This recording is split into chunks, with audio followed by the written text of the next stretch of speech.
Good evening. আজকে আছি একটা বার্থডে ইনভিটেশনে। সেটা হচ্ছে আমার রোহানের ফ্রেন্ড আছে তানিশা, ওর বার্থডে। তো এই হচ্ছে আমার আউটফিট আজকের। তো চলো রোহানকে দেখাচ্ছি, ওর বার্থডেতে যাবে। আমি গিফটও নিয়েছি, দেখাচ্ছি। এই গিফটটা নিয়েছি। তো এটাতে একটা ফটো ফ্রেম আছে, তো তানিশারই একটা ফটো আছে। তো চলো রোহানকে দেখাই। এই যে রোহান, হাই করে দে, কোথায় যাচ্ছিস?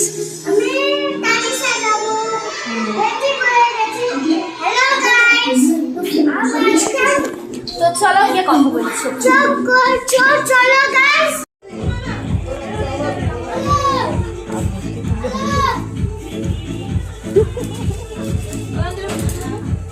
আয় আয় আয় আয়, এদিকে থাকো।